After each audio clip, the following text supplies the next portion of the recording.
Well, here we have our first of two bonus episodes for our sessions on archaeology and the Bible. And this session, we will talk about the biblical city of Sodom and the possibilities for that being a site called Tel Al-Hammam. So we have here a painting of the destruction of Sodom by John Martin. It was painted in 1852. Uh, the Bible tells us in Genesis chapter 19, then the Lord rained on Sodom and Gomorrah sulfur and fire from the Lord out of heaven, and he overthrew those cities and all the valley and all the inhabitants of the cities and what grew on the ground. But Lot's wife behind him looked back, and she became a pillar of salt. So that's pretty rough environment there. So we start to ask ourselves, okay, where is Sodom? We like to put a pin in dates, and we like to put a pin in locations. So people are generally fascinated by the mysterious. I still remember when I was a kid, there was a show that came on called In Search Of, and it was hosted by Leonard Nimoy. And I remember the quote from the opening of the show was, "This series presents information based in part on theory and conjecture. The producer's purpose is to suggest some possible explanations, but not necessarily the only ones, to the mysteries that we will examine." So that was kind of a get out of jail free way of saying we're going to just guess around at things, and the more sensational, the better. But it was somewhat entertaining TV. It was definitely junk science.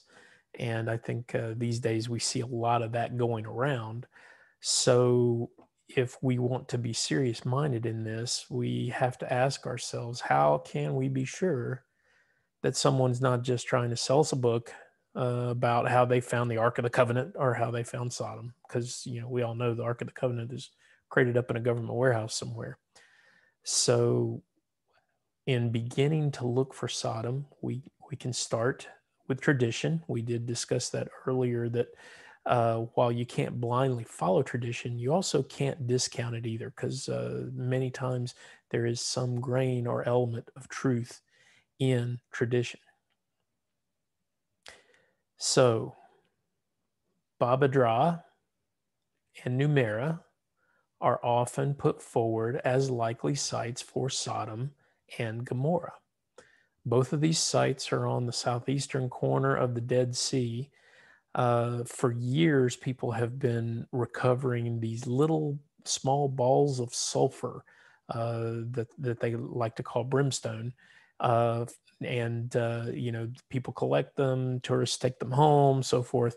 But really, from a geological standpoint, these seem to be naturally occurring and seem to be the result of some sort of volcanic activity a really, really long time ago. Now, both Babadra and Numera do show destruction layers of the settlements that were once there, but these settlements are basically well before the time of Abraham, and would have been unoccupied and would have been in ruins about the assumed time we have for Abraham. So they don't seem to be very good candidates for Sodom and Gomorrah. So where does the tradition come from that they are Sodom and Gomorrah? Well, one of my professors likes to say, well, you look at the terrain there. If God was going to destroy a place, you figure it would probably look like this after he got done with it. So that's kind of been where people came down with that. To include William Albright, who was one of the leading biblical archaeologists of the 20th century. So once Albright said, "Hey, I think this is where Sodom and Gomorrah is," people kind of jumped on that even after the sites looked to be unoccupied. Then he said, "Well, the Dead Sea has waxed and waned, has the outline of the Dead Sea has changed much over the years. So Sodom and Gomorrah may be underneath the Dead Sea currently." So those were all things that were kind of discussed. So we have tradition, but since this is a discussion group about biblical archaeology, maybe we should just see what the Bible says, especially when you consider that basically everything we know about Sodom comes from the Bible. Then that's probably a good place to start. Sodom is mentioned early in Genesis in chapter 10 as just a list of one of the cities in Canaan, but it's Genesis 13 that really starts to give us the extended discussion and most of our good, solid information on the city of Sodom. So beginning in verse 3 of Genesis 13, it tells us, from the Negev, he went from place to place until he came to Bethel, to the place between Bethel and Ai, where his tent had been earlier. So when it says he here, that was Abraham. And what we know is before this, Abraham had taken all of his household, to include his nephew Lot, and they had gone to Egypt in the middle of a huge drought and famine. And so now they have come back from Egypt, and they've come back into the land of Canaan, come to Bethel. And what we know in the intervening verses here, verses 4 through 9, Abraham and Lot's herdsmen start to quarrel over the good pasturage and over the wells and all this. This area is not big enough for the both of us. So at that point, Abraham says, well, let's look around here and let's kind of divide things up, and we'll kind of separate out so there'll be enough room for everyone. And so we pick up in verse 10. So Lot looked around and saw that the whole plain of the Jordan towards Zoar was well watered, like the garden of the Lord, like the land of Egypt. This was before the Lord destroyed Sodom and Gomorrah. So Lot chose for himself the whole plain of the Jordan and set out toward the east. The two men parted company. Abram lived in the land of Canaan, while Lot lived among the cities of the plain and pitched his tents near Sodom. So Lot got his choice. He got first choice, and he kind of went for the gusto and said, well, hey, I'm going to go here where the land is rich and plentiful, and you've got these big cities and everything else. This looks like the place for me. So that's what he picked. And Abraham stayed to the west there in Canaan, where maybe it was a little more of a rough country. So let's look at one aspect of this passage here. We have a recurring word here. We have plain. Lot saw the plain of the Jordan, and that's where he decided he was going to live. So let's focus on this word. So there are a few different Hebrew words for plain. You have Bekah, Emek, Misor, and Araba. But in Genesis 13, none of these words are used for plain. In Genesis 13, you have the word kikar. So what exactly is a kikar? This is one of those interesting overall type words. It literally means circle, and that's the word in most of the ancient Near Eastern languages. It's common. It's a similar word form in Egyptian. It's a similar word form in Hebrew, in Canaanite, even in some of the Mesopotamian languages. They all are very similar, and they all mean circle. So what is a kikar in practice? It was a unit of measure. If you've heard the term talent in terms of in terms of measuring either wealth or just the weight of something, the talent was about 75 pounds. And usually, as you can see here from these photographs, it was usually some sort of a circular some sort of a circular weight, which is where it would be called a kikar. Now, another use of the word kikar is for a round loaf of bread, which most of the bread at this time would have been patted out into kind of a round sort of cake. This doesn't really do us any good from the Genesis 13 passage, but one last use of the word hakikar is a circular tract of land. It's used here in the Old Testament, and there are a few other places in other literature that would call like a central plaza might be a kikar or something like that. But it's noted as being a circular tract of land, and this particular plain here at the north end of the Dead Sea, where the Jordan River runs through, is flat and it's surrounded by hills. So it very much is kind of in a circular aspect here. So let's also come back to our passage again and look at another aspect of it. So when they were standing looking at where they were going to choose to live, it tells us that Abram and Lot stood at a place between Bethel and Ai, and that Lot looked and saw the whole plain of the Jordan toward Zoar. So what does that tell us? Well, if we look at the geography a little bit here, we see the Jordan River basically runs from north of the Sea of Galilee all the way through the Sea of Galilee down south and terminates into the Dead Sea. So the Jordan River does not go past the Dead Sea. So if we're going to talk about the plain of the Jordan, it's got to be somewhere in this area here.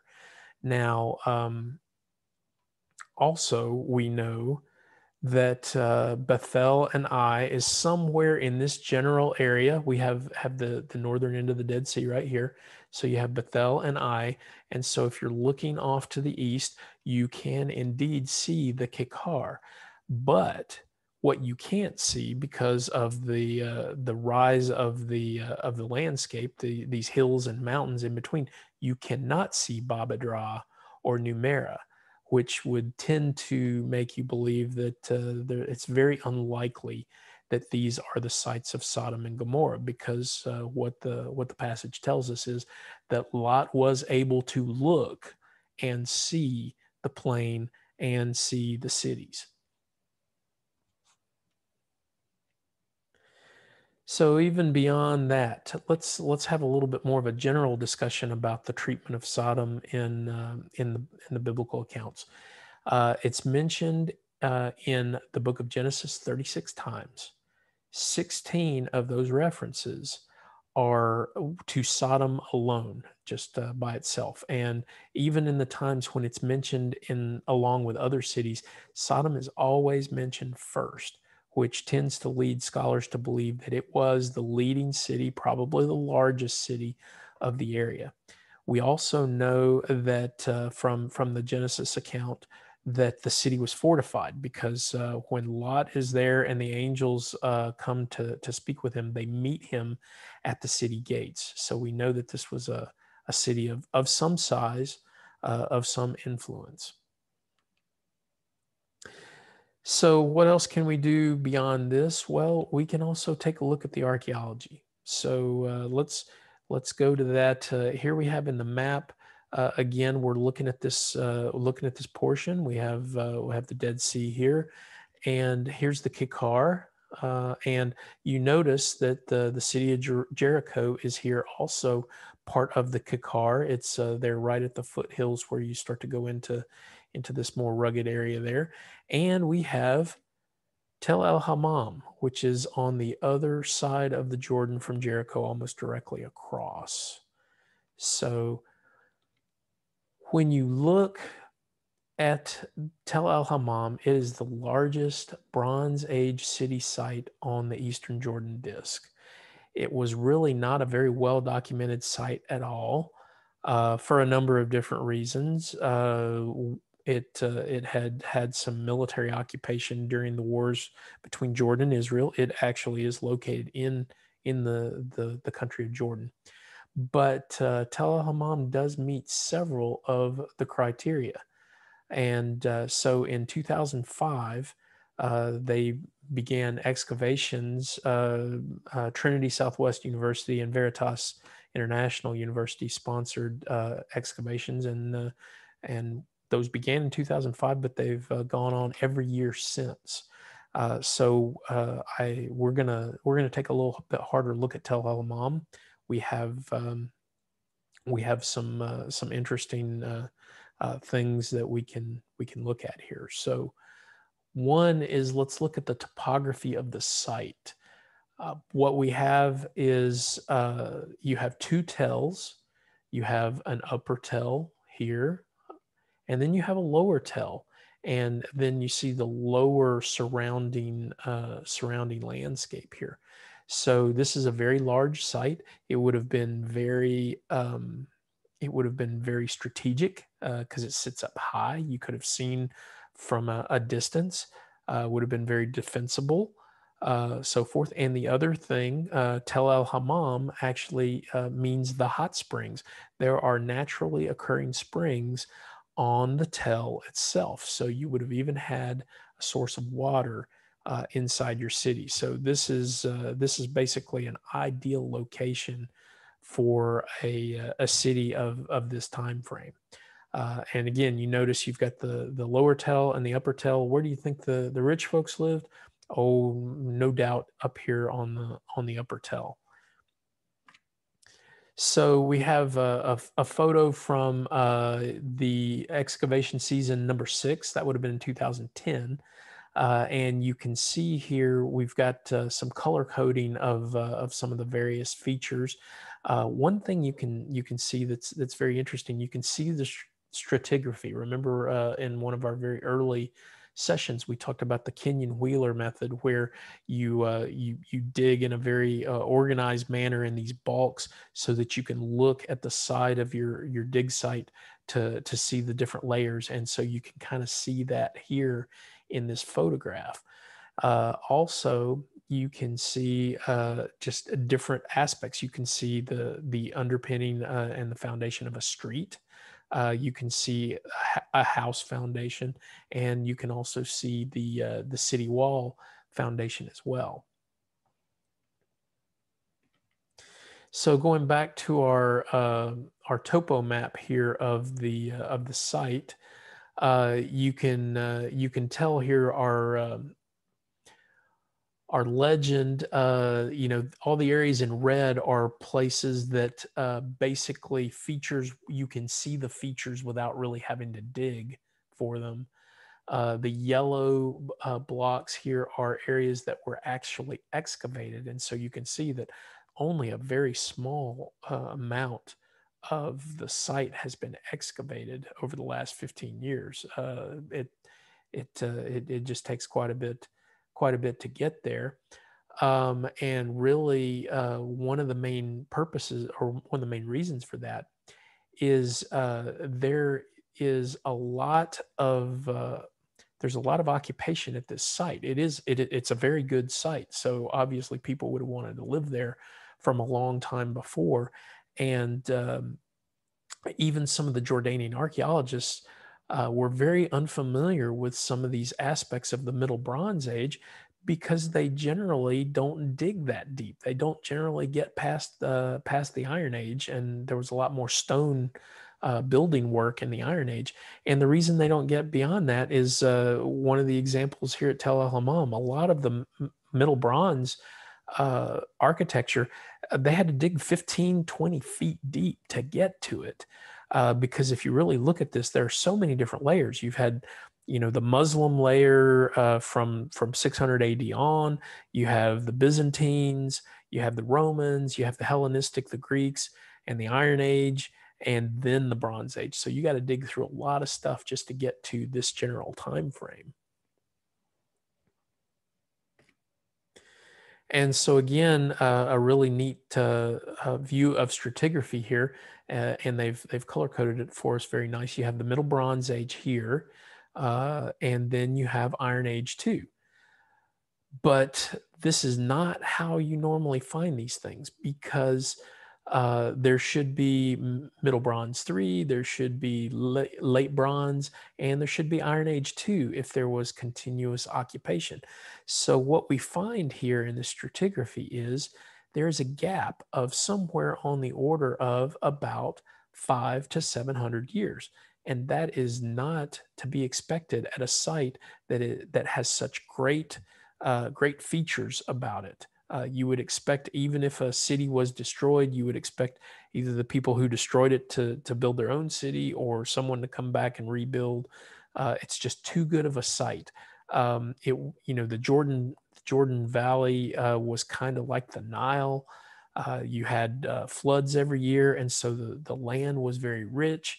It was very good for agriculture, so it's hard to believe that someone wouldn't have been living here.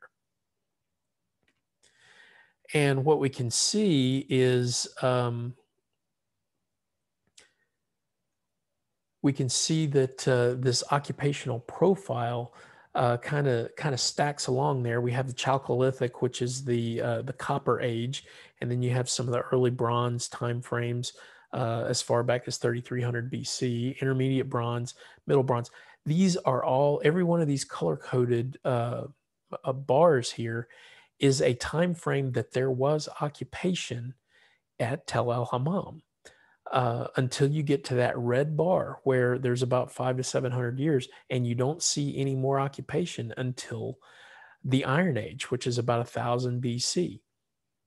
And then you have occupation from there. So something forced this gap in occupation. And the big question we have is, what exactly was it that did this? So we're going to start off with several. Well, actually, we'll complete the rest of the session with several excavation photos. Hopefully, this will be something that we'll all find very interesting. This particular photo shows the destruction layer that was at the very top of the Middle Bronze occupation layer. So that stratum there, that last stratum before the gap, there's a destruction layer. Now, destruction layers are pretty common in the ancient Near East. People were taking over cities and knocking them down and burning them down and everything else. So it is not uncommon at all to find destruction layers in the archaeology of the ancient Near East. Generally, there'll be signs of burning. There'll be signs of destruction. There'll be broken pottery. There'll be scattered building materials. Things may even be knocked down all the way to the foundations. However, here at Tel Al-Hammam, we find a destruction layer that's somewhat out of the ordinary. It's fairly thick, and there are other thick destruction layers as well. But this destruction layer is anywhere from 3 to 6 feet thick in places. It also is odd in that much of the destruction material is pulverized. It's one of the excavators described it as being like you would put everything in a blender and mixed it up. And that's not typical for other sites. There's also significant heat damage, and we'll discuss that in a little bit more detail later. One thing I wanted to point out to you is you see these blackened little things here. These are actually carbonized grains of barley.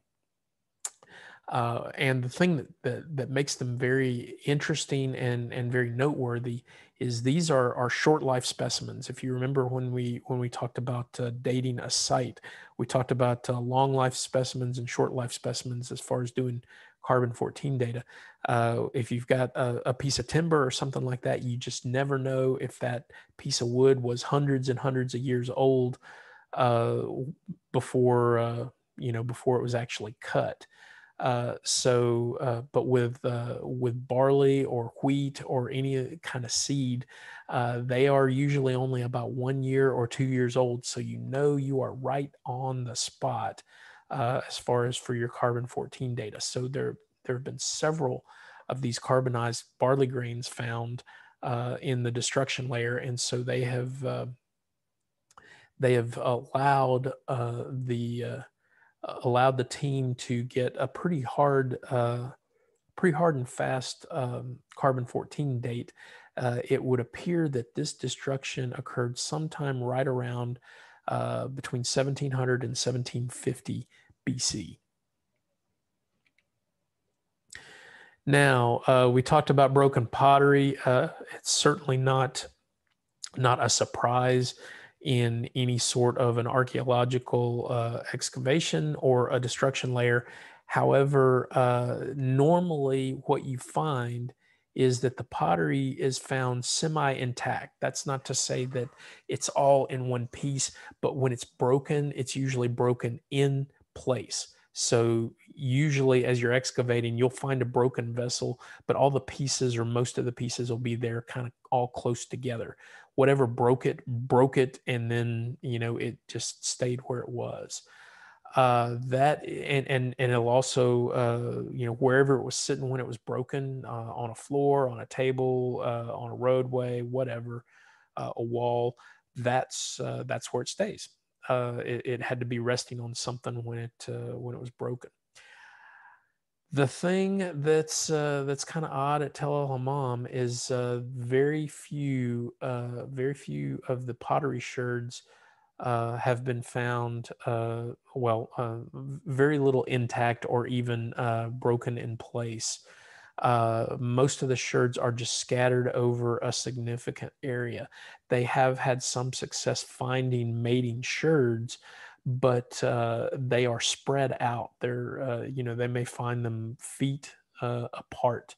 So it makes the jigsaw puzzle of trying to reassemble a piece of pottery quite challenging. One of the other things that's interesting about the destruction layer, and especially about the pottery and some other aspects, there appears to be something that pushed the destruction layer. The dispersion of the pieces seems to be moving in a particular direction. It seems to be moving towards the north and towards the east. They find that broken vessels will be resting against the walls. It's like something, you know, pushed them into this wall and broke them. Also, they found evidence of large structures, some, you know, maybe not the city walls, but smaller walls that actually were turned over, that were pushed over in that same direction. They found basalt grinding stones that weighed several hundred pounds that were actually tipped over, and things like that. So, and it's all of those things are moving in that same northeastern direction. Now, here we have a couple of fairly rare semi-intact vessels that were found at Tel Al-Hammam. It's a cooking pot and a couple of storage jars. The thing that's interesting about these three specimens is they actually were found suspended in the destruction layer. You know, we said before, usually a pot will be sitting on the floor and something will fall on it and break it, or something, some aspect will cause it to break, and you find all the pieces scattered on the floor. In this case, these, whatever caused the destruction event, laid down layers of material before these pots came to rest on it. So they're not resting on any existing or working surface. They are actually hanging in space, essentially, as far as the destruction layer material is concerned.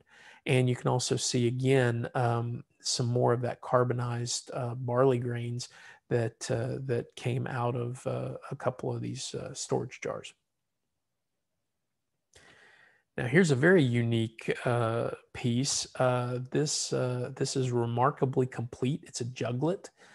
And what we find is the reason this was so complete, you can see here, you have this marker is showing you that this direction here is north. There is a wall right here. And so if things were moving from the southwest to the northeast, this wall would have sheltered this particular juglet from whatever it was that caused the destruction layer. So again, a very, very interesting aspect to in looking at perhaps what caused the problem. So here we see some heat damaged mud bricks. This is something that's kind of interesting. The mud brick here, and you see this is a photo of it as it was found, and this is a photo after it was kind of cleaned up and the dirt and everything was removed from it. But what they find in looking at it is the brick itself is melted, but there is no charring anywhere around here that you would expect if there had been a fire that had caused the brick to melt. Another interesting thing about so what that would tell you is that the brick was melted or melting as it came to rest on the ground. So something caused it to melt either in midair or at another location before it came to rest here. Now this is a closer view of that cleaned up same mud brick. It's essentially melted into glass, and they found similar specimens kind of scattered throughout the site. One of the very unique aspects of this is while it looks molten here, this melt layer is only just a few millimeters thick on the brick itself. The melt layer doesn't penetrate the entire fragment, which tells us that whatever heat caused this was not a long-term sustained heat. It wasn't as if the brick was put into fire and sat there for minutes or hours or what have you, and then it would have just kind of gone molten all the way through. Whatever caused this was very, very fast, very quick kind of thing. And this is not really or this hasn't really been found at other sites. The kind of heat that's necessary to melt a mud brick is somewhere north of 2,000 degrees. There are examples of melted mud bricks in some of the destruction layers, but they don't look like this. So this was very much curiosity, and after these were found, and I think they were found early in the excavation, they brought some samples back to the U.S. and happened to run into someone who was a geophysicist from New Mexico Tech, and they analyzed the samples and looked at the structure of the mud and everything else, and they found that it was extremely similar to something called trinitite. And what trinitite is it is the melted glass that comes from the Trinity site in New Mexico near Alamogordo, where the very first atomic bomb was tested. The sand and the mud that was and the dirt in that area that was exposed to the atomic blast shows very similar qualities and characteristics to this particular mud brick fragment. Now, what you're looking at in an atomic blast is pretty much instantaneous heat, somewhere between 11,000 and 15,000 degrees Fahrenheit. So we've got a lot of questions here. What happened to Tel Alham? Well, let's take a slight detour here. This is a photograph of Tunguska, Siberia, after a massive explosion on June 30th of 1908. It pretty much wiped out all the timber, everything else. I think it caused only 3 deaths. It's a very lightly populated area, kind of out in the middle of nowhere. But people saw a flash as far away, supposedly, as London. So scientists have looked at this for some period of time, done some analysis and everything else, and they believe that what caused this was the airburst of an asteroid that they estimate was about 120 feet across, and it burned up in the atmosphere and exploded somewhere between 3 and 6 miles above the surface. And so the force of that, I believe they've equated it to about a 500 kiloton atomic explosion. So this occurred in 1908. And so we look at this and we say, well, is this a possibility for Tel Al-Hammam? So we've looked at the archaeology and we ask ourselves, well, so do we have things that kind of line up to help us equate Sodom to Tel Al-Hammam? Well, in addition, in recent years, the excavation team also started doing some testing on the soil in the various layers. And what they found is in the Middle Bronze layers, the early Bronze layers and previous, very normal soil, very good soil. But once you get to the destruction layer and beyond, they found an extremely high level of salt content in the soil, about 6 times greater during this occupation gap than the norm before that. This would have really made the land agriculturally useless. And so that would seem to indicate why you have that 500 to 700 year gap. You just couldn't grow any food there. It would have been a wasteland. Now, if we want to use the thought that that an airburst could have been responsible for this, let's stop and think that we are on the shores of the Dead Sea. The Dead Sea is just southwest of Tel Al-Hammam. So if you happen to have an airburst that occurred somewhat over the Dead Sea, then that would have been moving from the southwest up through to the northeast. So that might make a certain amount of sense of why this destruction layer seems to be moving in that direction. Plus, another thing, a blast over the Dead Sea would have created an incredible amount of heat and an overpressure wave, which probably, as it vaporized the water, it would have scattered salt all over the area. And remember from our passage at the very beginning, Lot's wife stopped and turned towards the destruction and became a pillar of salt. So there's a lot of things that line up here pretty nicely. Can you ever truly, just prove it definitively without a shadow of a doubt? If you can find something that says, "Hey, this is now entering city limits of Sodom," maybe that gets you there. Have not found anything like that to this point.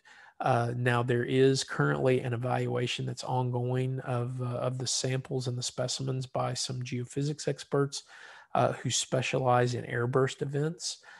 So they're hoping to publish some of that maybe either at the end of this year or early in 2021. So definitely want to stay tuned there. Dr. Collins is pretty convinced that Tel Al-Hammam is Sodom, and there's an awful lot of evidence that would seem to support that. At this point, it's one of those things where people come down on both sides of the equation. So again, some references, additional information. The Popular Handbook of Archaeology and the Bible. This is a nice resource. Again, it's not terribly expensive if you're interested in this aspect in general. It covers both Old Testament and New Testament, and it's written more from a layman's perspective. So I highly recommend that if this is an area that you're more interested in. And if you are just absolutely fascinated with Tel Al-Hammam and the city of Sodom, I would recommend Discovering the City of Sodom by Dr. Stephen Collins and Latane Scott. It has a very good.